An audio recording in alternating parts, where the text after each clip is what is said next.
Hello and welcome back to Bad Teacher Podcast. Excited to be here.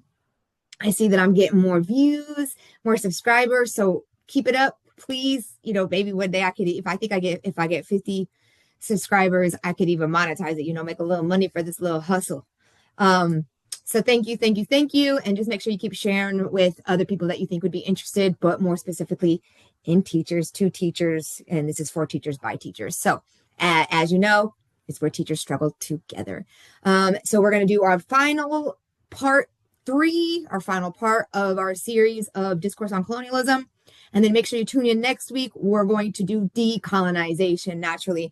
So I don't want it to come off as this is, I'm focusing only on, I'm leaving out joy and agency and perseverance and empowerment. I'm doing that because that's not what we're talking about right now. We're literally talking about colonization and centering the dehumanization of European people, dehumanizing others that therefore turns in on themselves. And so it is heavy. It is a heavy topic. I find myself feeling overwhelmed sometimes even talking about it in the podcast.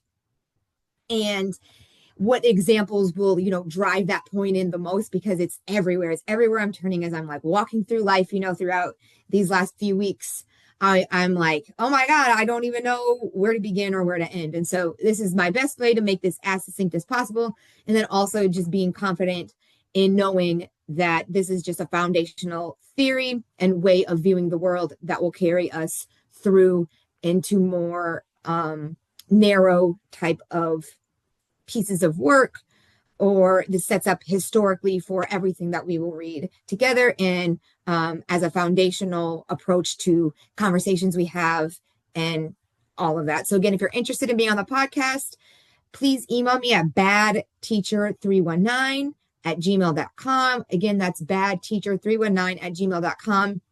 And I'm really just willing to talk about whatever topics that are on your mind or any air you want to blow out.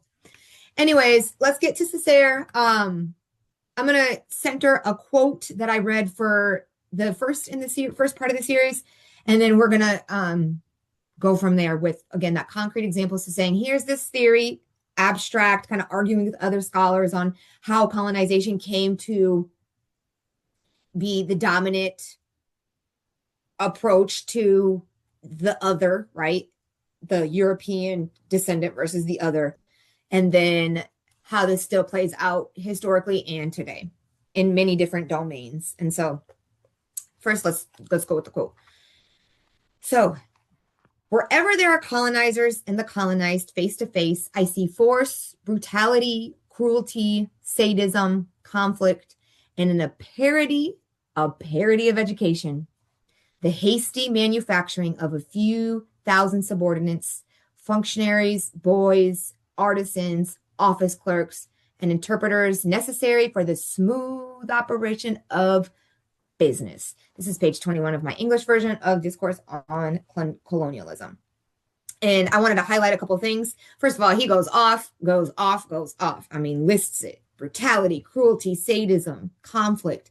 He calls education a parody in the hasty manufacturing of these subordinates or functionaries. So in this, I'm thinking of, I want to center this episode, like we've been doing throughout, on how roles are produced in society. So we're removing the individual from it. And we're saying, when you are playing the role or enacting the role of a teacher, what are those linguistic discursive fields that are allowed? Which ones are not allowed? What are, the body languages that are allowed? Proxemics, how close you are to students, that are allowed, not allowed? What are the variables that matter?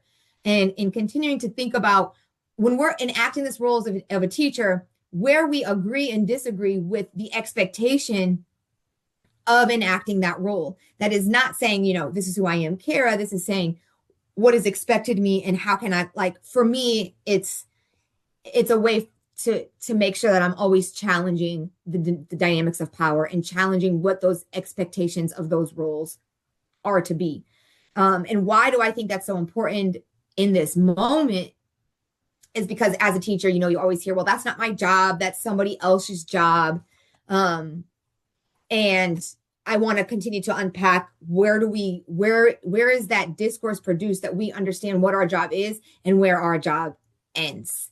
And so we're going to continue to think about these agents, or how he calls them, functionaries, that are hastily manufactured, meaning it's not even put together necessarily, thinking of how to ensure that everybody in a society it receives what they need. And so and then what is education in colonization is to reproduce the status quo, right? Reproduce European dominance globally. And so these functionaries, and this is a way to stay away from identity politics that have been weaponized against the working class, and to center on, it doesn't, in this case, these functionaries, you can remove race. We need to insert it back in very quickly, but just, for discussion's sake, you can remove race from a functionary, because you could have an Asian teacher, a Latino teacher, white teacher, Jewish teacher, white Jewish, Black Jewish, African-American, Catholic, African-American, Muslim, that can act as a functionary if they're following the rules of the role that they're supposed to be playing and all the laws. And so we're going to look at colonialism specifically through some lenses, just to keep the conversation succinct as possible, and also drive in the point concretely. So we're going to look at primarily language in schools, right? So school talk, or language ideologies that are circulating, that are dominant outside of schools, but how those play up in schools. And this is going to be something that we do over and over and over, but this is a superficial kind of introduction. Lightweight how media supports that kind of the role of dominant language ideologies in school talk and educational policy. That brings us into laws that kind of are correlated with the prison industry, or the increasingly privatization of prison, and even the incarceration engagement of civilian people, and science as well. So education, science, media, laws, prison, we're going to kind of interweave those, starting with education, and then also considering what we analyze with the Common Core today as part of science. So we even throw this word science around. Science of reading, standardized English is looked at as a science to acquire or to learn, and it will provide you, as the story goes, with all of these opportunities to access capital. And we could talk about different forms of ways that theorists have conceptualized capital. But for now, we're going to stick to the economic capital, which is the dominant form of capital overall. So the goal is always wealth through money, through the dollar in the United States. In many places around the world, because the dollar still is the exchange, the currency of exchange, right? So let's get into it. I'm going to start with reading a little piece of actually my work, but I will give credit where credit is due.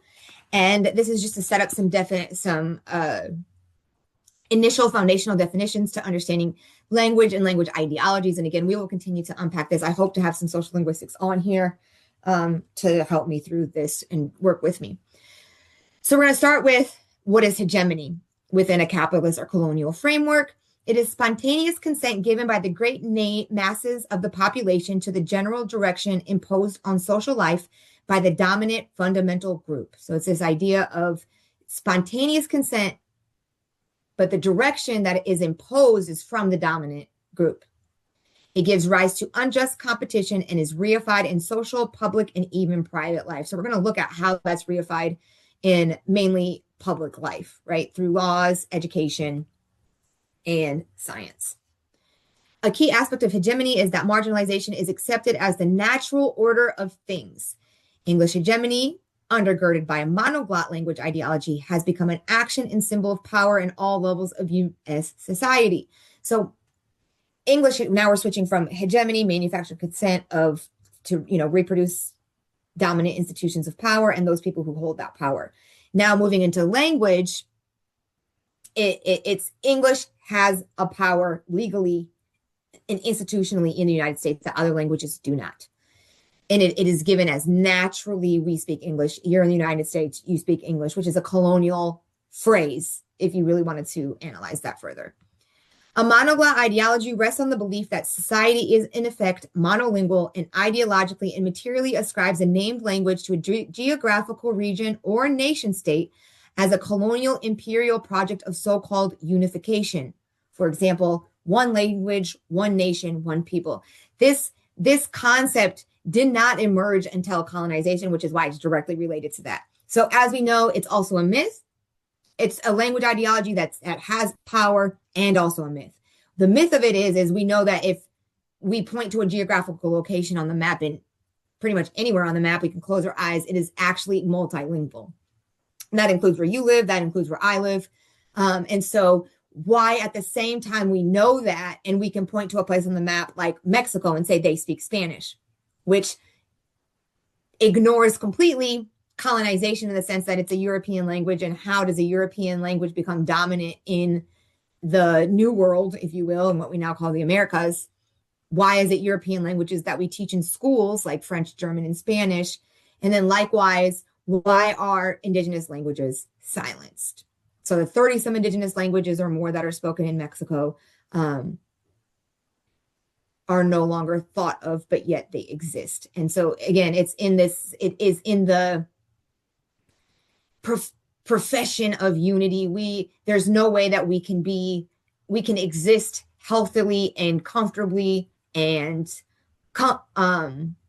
without oppression if we aren't all speaking the same language. And as we know, this works to oppress the other.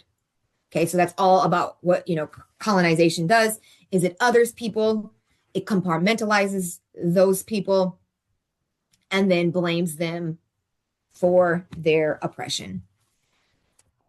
And so we need to think about this. Let's continue to think about the mechanization of man. So when we're talking about playing roles as a teacher, and how we work to perpetuate this English hegemony in our classrooms, and then also what we can do to resist it.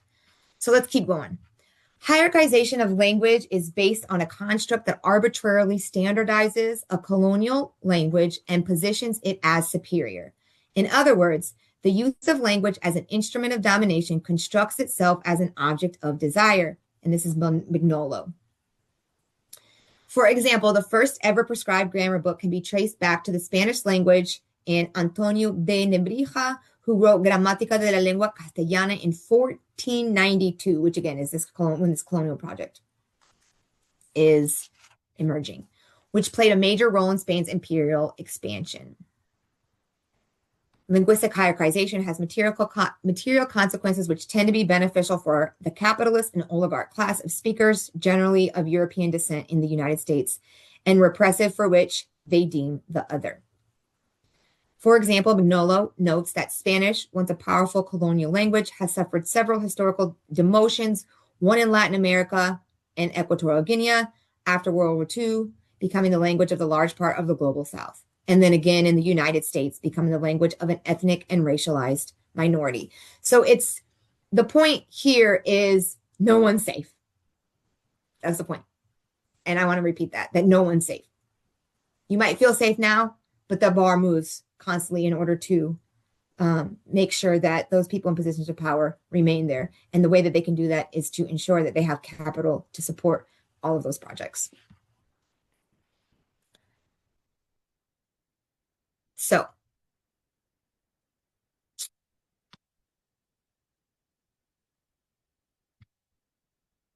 in one way that hierarchization in language education has been materialized is through what researchers call the standard language ideology, and this is where it comes into play in our classrooms.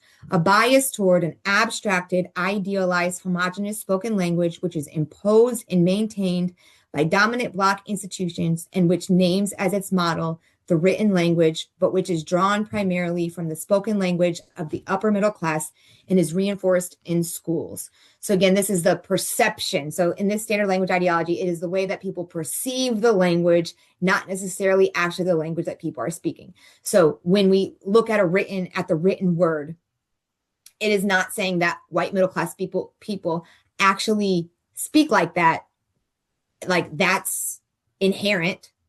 It is the way that it is perceived by the listener, that white people, it is the most resemblance of the spoken language of white people is the written form. Labov has done a study that has rejected that claim, and he proved that indeed the people who most closely stuck to standardized English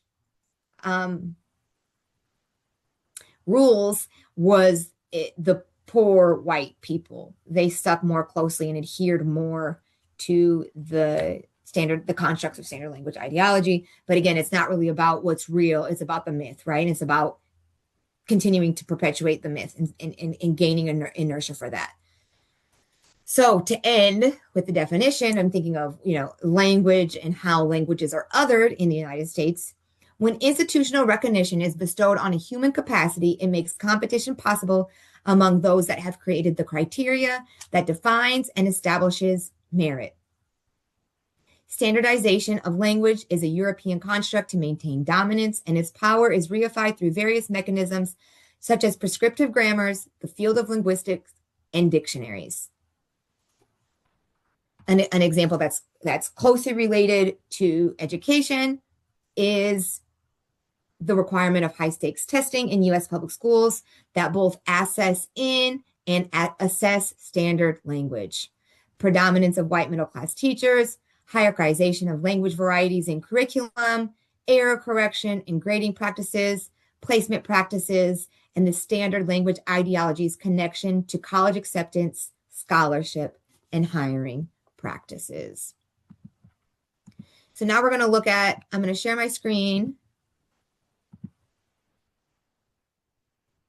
And we are going to look at what this looks like concretely. So again, that's a definition. It's very abstract. Where do we find this? Well, just open your eyes. Here's one way. I wanted to go first into, so this is Common Core, core standards. As you know, I'll leave all these resources for you. I got a hell of a lot of resources to share. This is Common Core. This is something that you guys are all familiar with. These are the standards that we use in the United States. Sometimes we can use like Iowa standard, Iowa Common Core as well, but the resemblance is real. So we're just looking at the Common Core because this is what covers most public schools as far as their standards. And even thinking of the word standard as the neutral term, and then everything that is non-standard as the other. So this is colonization of othering what is not standard right in the standards. So again, you can pretty much close your eyes, take your pick of where you want to go, and you're going to find some colonial residue or explicit colonialism in these standards. But let's look at language first. So I think it's interesting that it's just said like, this is what language is. Know what type of language are we learning or for what purpose. It's just language. And here's where you see, you can, again, take your pick. We can go to grade 6. And here's where you start to see these words coming into play. And this is what teachers use, right? So we're bound by this when we're enacting the role of the agent of the state of a teacher. We're expected to follow these standard English conventions. And it's not, again, we don't even, it's manufactured consent. Sometimes we don't even feel pressure to do it. We feel like it's God's work, like, right? Like we're doing that. And so let's look at what they say.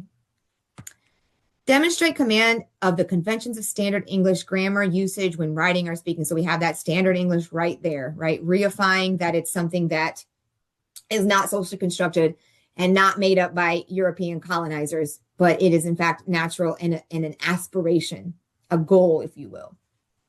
And something that our smart, charitable selves, benevolent selves can teach you in order to not be othered, even though you'll always be othered.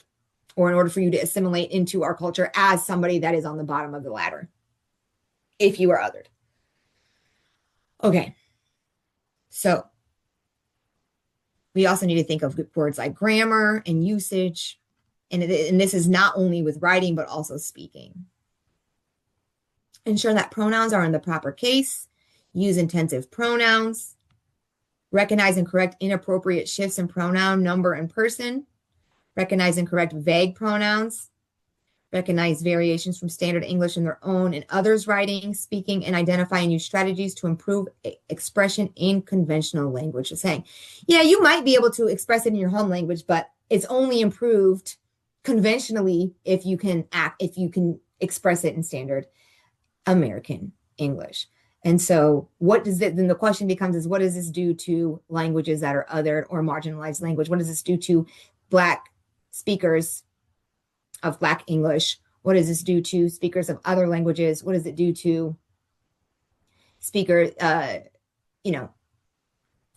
students, etc.? So we need to continue to ask our questions, and we're going to continue to, take our jabs at that. I'm purposely not going into theories that work to combat this for now. We're just looking at how colonization works concretely, giving you guys spell correctly, period. Like what?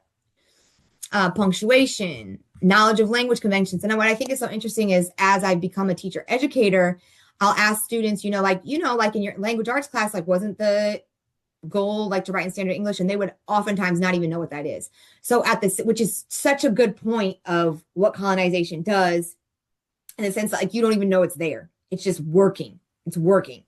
But it's not conscious all the time. So they don't know what it is, but yet these rules were applied to them, and then they're also expected to carry on this project of othering languages, and which also tend to other the working class and racialized people or any marginalized person, period.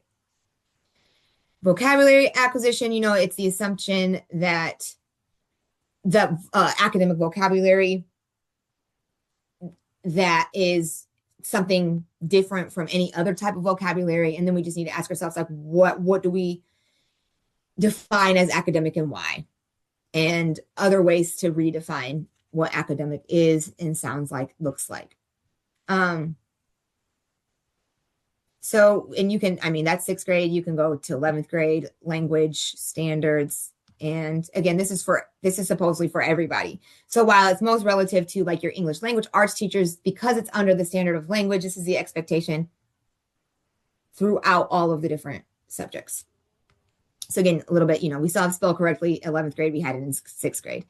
You see these are like reiterative, so they just keep getting circled back and a little bit more abstract. So, they might be able to resolve issues of complex or contested usage, but they have to consult references, and those references tend to be Euro-centered. And so this is the problem we're constantly finding ourselves in. It's like, oh, you can think in complex ways, you can think critically, but you have to use the Webster's Dictionary of English Usage. You can't use Cesaire because I might get in trouble, right? I might get my license taken away. And so when we think of what Cesaire says with forced labor, and that's in like a sense of like you have to work to pay your bills, intimidation, pressure, that's an example of this pressure or this, we have a law now. So if you teach anything that has to do with systemic racism, then you could lose your license or, have to go through some court litigation or whatever. So that's that pressure and intimidation through our legal branch. And that's why I want to highlight that today too, because it all goes together. It's hard to separate. It's hard to parse out. So he also says, the police, taxation, theft, rape, compulsory crops, contempt, mistrust, arrogance, self-complacency, swinishness, brainless elites, degraded masses. So we're going to continue to, again, unpack that next quote, again, just going off: theft, rape, compulsory crops, etc. So again, take a look at this. And then if this is what is neutral, if this is what is the expected natural goal of language, anything you go into, speaking and listening, it's already expected that standard English is what is to be assimilated to, and only the other has to assimilate, because the white middle class speaker, no matter how they actually talk, is already the reflection of that standard language ideology. So again, you can read through all of the other type of standards, but thinking of what standard language ideology does, and then also testing, right? So the ISASP tests in the state of Iowa, every state has their own testing services that are mandated by the state. So this is an obligatory business, just like he says, the smooth operation of business. So there's real money in this. We act like education is like public servants and a social service, and it's still state capitalism because we have, major pouring of our tax dollars into private entities that work to perpetuate the system. And so ISASP is run by Pearson's. And so like this is a state law you have to test. And Pearson's is worth $9.9 billion. We can look at ACT, we can look at SAT, all these different testing companies as well. Curriculums, how much are curriculum companies worth, etc. in order to continue to fulfill this project. So through laws, through education, through the media, all of these avenues are just, it's a bit, again, in the air we breathe. So let's move on to science. So this is, I'm going to share this with you. This is chapter 1 of Guthrie, but I wanted to share, the legacy of eugenics, because this is who Cesaire was rejecting, essentially, was the science of eugenics, and that there is some arbitrary way to trace genetical species differences in races, which was all emerged through academia, right? Through what we call science, which is understood to be not changing, right? Or hard or true. And we put our trust in these institutions that are, in this case, run by European people who are working to prove that the other, so the Black and brown people, were genetically inferior to the white person. So just to give you guys a couple excerpts, this, historically, it started with interlopers and sailors using, bringing, like, again, this ideology, this standardized ideology with them from Europe that had already deemed the other as less than from the Crusades. So if we look at the history of racial categories, that started in Spain, which is ironic that Spain was also one of the largest colonizers of the Americas, and did the first, grammar book in Spanish, and thinking of how to standardize language to then therefore other indigenous people and other religions as far as Christianity goes, which is why Christianity is really wrapped up in colonialism. And we have to remember that, just like it's wrapped up in capitalism. So it's that thingification of everything, right? So you're making everything into a way to make money, and the humanity part gets left to the side. And so in the early 1400s, I think it was, let me make sure. Yeah, mid 1400s in Spain, the word raza, or race, first appeared in purity of blood. Now, in purity of blood laws. So this is when they started to say that Christian blood was somehow superior to that of Muslim and Jewish blood. And then they started killing all the Muslims and Jews. And it was really hard to hide. People would try to hide that they were Jewish because, again, we're not talking about race, we're talking about religion.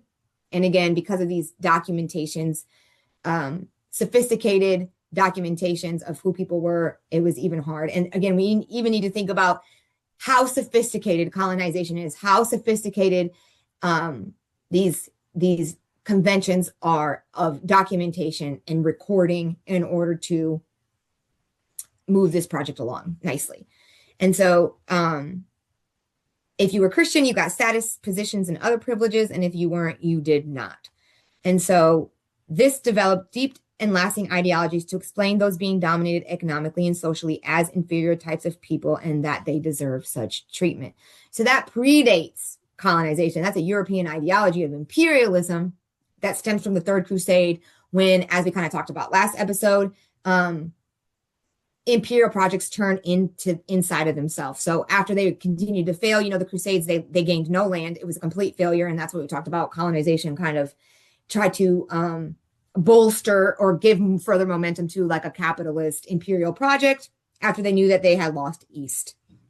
And so that's when they turn in on each other and start committing genocides against people who are othered, much like the Easterners were othered in the Crusades, based off of religion, but also a lot of other factors as well, right? Different polities, different cultures, etc., that were seen from this ideology of these sailors and interlopers who maybe had written about them, but at the same time stole their philosophy and medicine and science, appropriated, said it was their own, those who were able to learn the languages of those of that scholarship, etc. And so that's where we get the start of this science, is people going, out there and saying, this is how I understand these people, as a complete outsider, not knowing much, and also have a dehumanizing type of perspective. Another way was missionaries, which is, as we know, why is Latin America Catholic? 90% Catholic. How does this phenomena happen? How do we have, like in Central America, a lot of Protestants, or different branches of Christianity? Again, this is all missionary work, people going on and saying, I'll give you a school, I'll teach you the European ways. It's like, but you have to believe in this God. Okay. But you'll never be like in the Mormon book. It was, which is a branch of Christianity. Mormons, they believe that there was like some white dude, John, I think his name was, in the United States, who is their Jesus. Okay. And then anything inferior, so black is inferior. And it's very clear in their Bible. And it's very clear that they thought that they could convert the Native American people as inferior on the hierarchy, yet at least they believed in their way, or John, or whatever. So then we start having beyond religious views, that's what I was saying, loathsome and filth. And this is in Nephi 5 too, so I was just saying. So blackness was a direct punishment along with the curse of slavery. And then they do all these different things to prove this point. So the Division of Physical Anthropology was established at the Smithsonian, and he undertook the task of publishing instructions for standardizing measurement and observation of human characteristics. So again, it's like we need to red flag the word of standardization. We can continue to talk about it. I think it's more complex than I'm making it right now, but we can't do that right now. It takes too much time. So skin color measurement, and they had all these tools. And if we think of colonization as integrated with capitalism and ownership of land, ownership of natural resources, ownership of production, means of production, which also come from the land, right? So in order to frack oil, those machines, are built of, I'm going to show you my ignorance here, but let's say steel or some sort of metal, which comes from the ground, right? So we need to think about how it's all intertwined. So those that have access to those natural resources have access to the money to pay a wage that exploits the worker, is all part of the colonial project, and how Europeans were able to, through military means, which we don't talk about much today, but through violence and military means, and continuing, Palantir, or the weapons industry is still the most lucrative industry in the world, and how we need this like interminable war in order to continue to expand and imperialize. And now, through capitalism, we might have nation states that are independent, and there was this decolonial movement. However, through corporate agencies and global neoliberal markets, we can still progress in the colonial project, just maybe not as explicit. And even now, that's even debatable, is it? It's very explicit. So again, they go through all this work and they get paid all this money by taxpayers, in these universities, unless it's a private university, to literally make this shit up. And then it goes somewhere, like it means something, like this science was what moved Hitler to prove some sort of genetical blood inferiority of Jewish people and anybody else that he deemed other, like LGBTQ community, gypsy community, etc. So they go through all this work. Light fractures of light. And again, the standard, or the starting point, is always what they perceive to be white, European, Christian. So I wanted to show you other ways. They have different ways to classify hair into 3 categories. Again, none of these are Black people classifying hair. So they say that, only these people can have this long dolled show or brachyshort. And then they make up these words that make it seem like it's even more scientific, but really it's just like pulled out from Latin that they don't even probably speak. Maybe, I don't know. I shouldn't talk. This is, in the early 1900s. But I wanted to show you, see the different pictures of textures, making it look all fancy schmancy. You can even say it's EDIHIDE, whatever. And essentially Brown, suggests the end of this, the findings were that there's 2 distinct species of men. And then, hair color, lips. I mean, and quantifying things is also something. So like, if you think of testing that quantifies knowledge, if you think of IQ tests, and the origin of the IQ test was when, Ellis Island, white Europeans were coming to the shores, and there needed to be some sort of mechanism in order to give them a job because they were coming here and that's what they were promised, but at the same time relegate them to the lower echelons of society where the Black formerly enslaved people were. And so colonization also pits people, marginalized people against each other. So it was like they gave citizenship to these newly white people, gave them an IQ test to prove that they were stupid using standardized ideologies, right? Taking this test that you had to know English, first of all, in a certain way to speak English. And then if not, then you were proved to be stupid. And then you needed to go into, these labor camps. And then they pushed the African-American people out of these jobs. So now we're facing some sort of unemployment. And we know that's a catastrophe for a capitalist economy because people can't pay their bills, which is how this thing keeps going. So continue to think about, that quantification, that thingification. So putting a number to essentially everything that we're about in prisons, they have a number, an identification number. We have a social security number. So just keep thinking of how all these, the sophistication, the level of sophistication. We have, all this.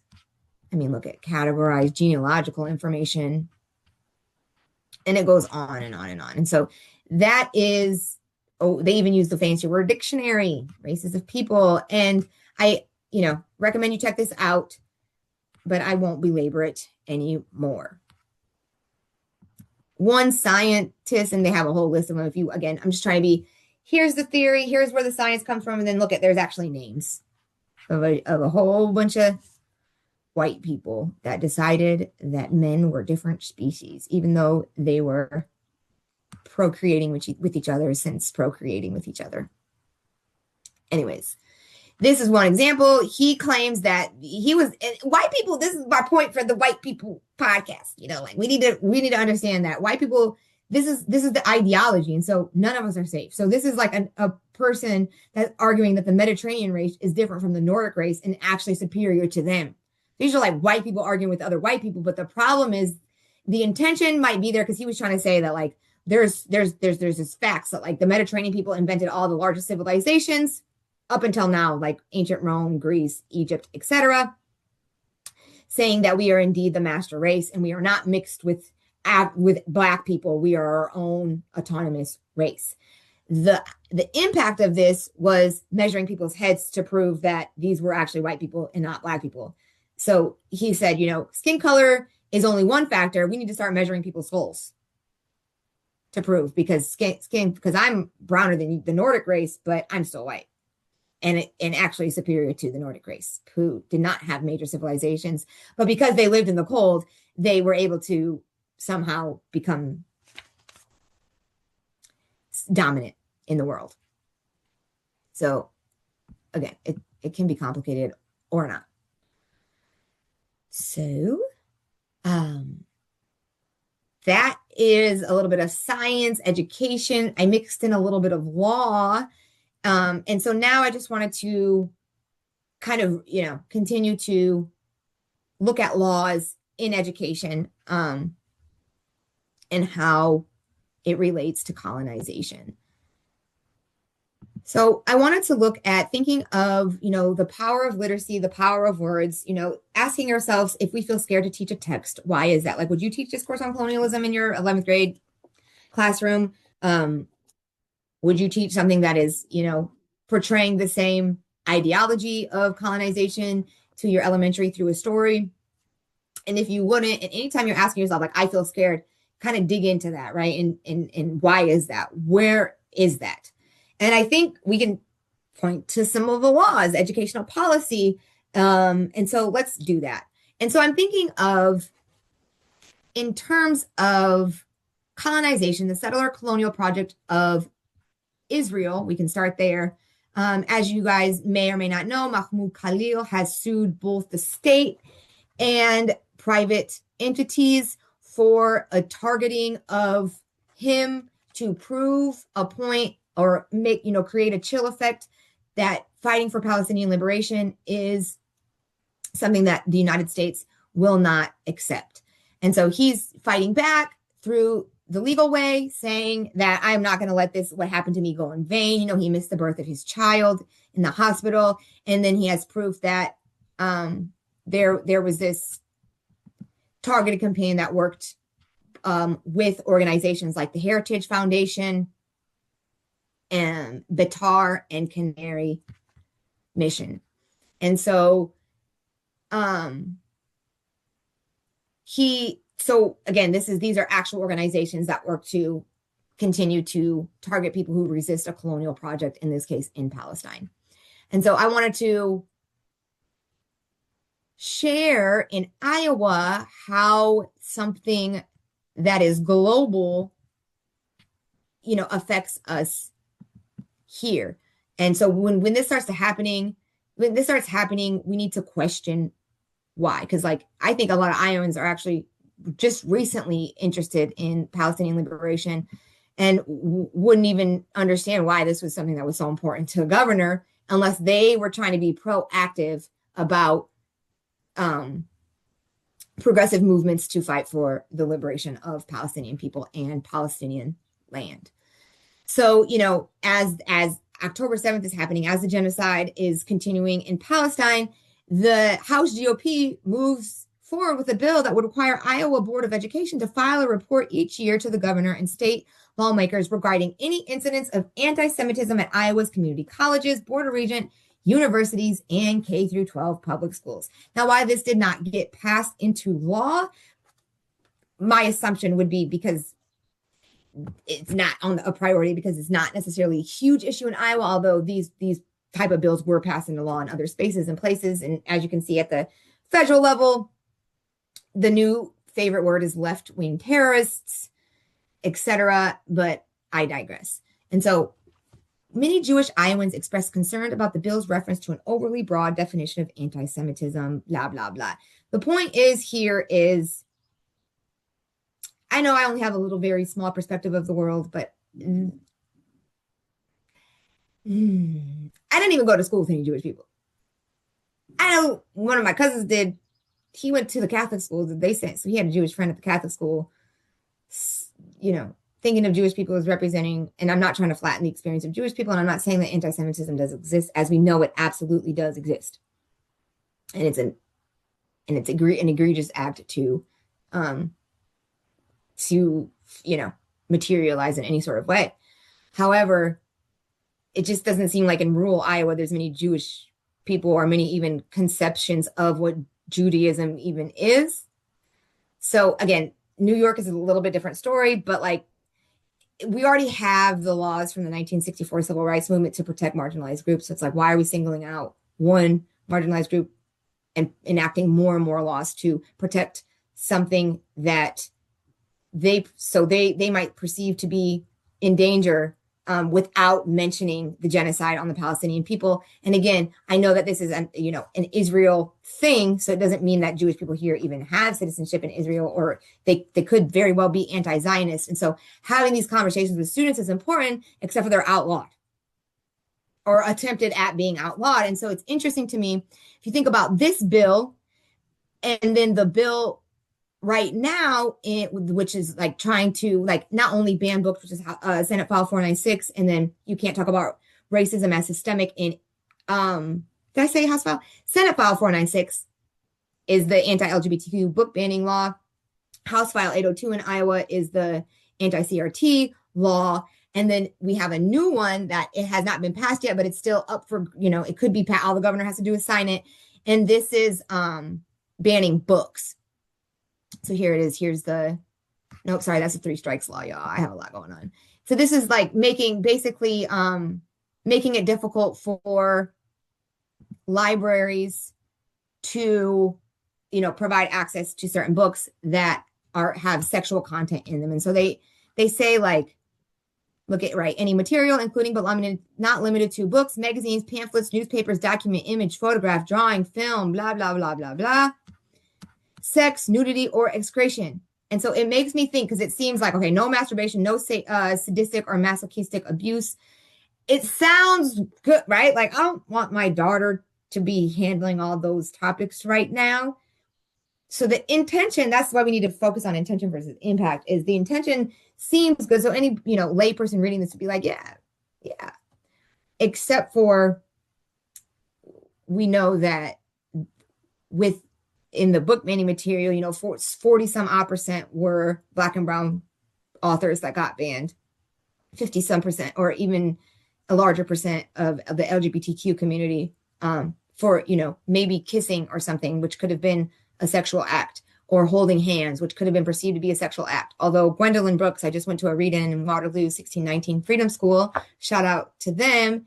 And Gwendolyn Brooks read a passage of one of her books and said, I want you guys to figure out why this book is one of the most banned books. Read the passage, we were all waiting for it, and she goes, Black joy.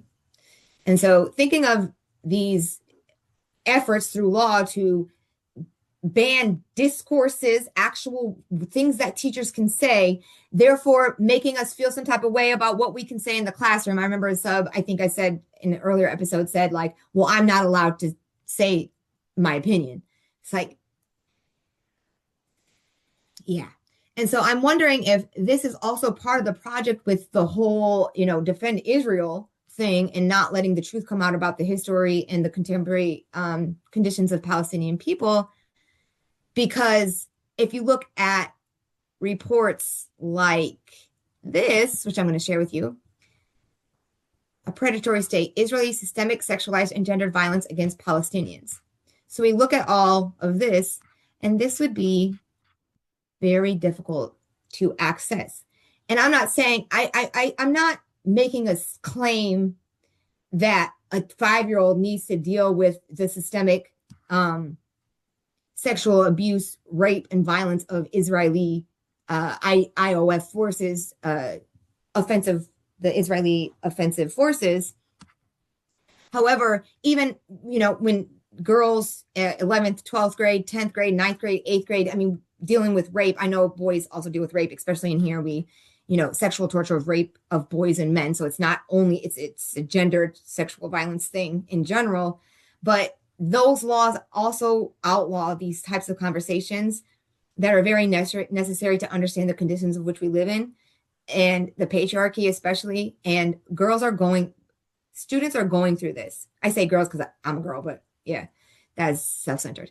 So students are going through this. The world is going through this. Rape is a real thing. And so it's like, if you outlaw this under like this sort of like protection, and we're keeping our kids safe, which again, we always know those are discourses that have inertia that we need to be watchful for, colonial discourses. We then eliminate history. We can't teach this, or can we, or how do we, without, they're Israelis go after eggs that have been fertilized in hospitals. That any type of joy, any type of life, you can't collect rainwater in Palestine. It's illegal. They don't have access to the electric grid. This is all by design. And so I just wonder if some of these book bans have to also do with talking about Palestine and systemic rape on the Palestinian people, or systemic rape against any other people, or even, the elite class, Jeffrey Epstein class. Noam Chomsky is in there. So then that would also outlaw the talk of trafficking, human trafficking, child trafficking, and, other harrowing acts of sexual violence that are so pervasive in our society today. So just something that I've kind of been thinking about lately and wanted to bring up. And so who are these people in Iowa? Because I think it's interesting. I'm looking like, who are the lobbyists? Because it's like, oh, lobbies do this, and we shouldn't be paying for lobbies on our dime, and blah, blah, blah. So who are the ones who are supporting bills like these? Iowa Faith and Freedom Coalition. Look at Faith and Freedom. You're going to find some red, white, and blue and stars and stripes, no matter what. Which again, it's like sucks because it's like, I feel like the United States flag has been co-opted into like right Christian nationalism, colonialism, imperialism, and it's just like frustrating to me. Anyways, look at porn. Wow. Look at, again, highly organized. They're ready for you. They're going to these meetings. They're lobbying hard to get these laws passed. Look at pipelines, ? Like whatever. Anyways, they have kickoffs. They get together and they go lobby and make sure that some of these acts get passed. Protect my innocence. Again, even in the name, sounds nice. Protecting our students' innocence. And another one in Iowa that lobbies for some of these repressive bills, book banning bills, which we know is like colonization 101. I mean, how many books of the other has Europeans burned in order to make sure that there was no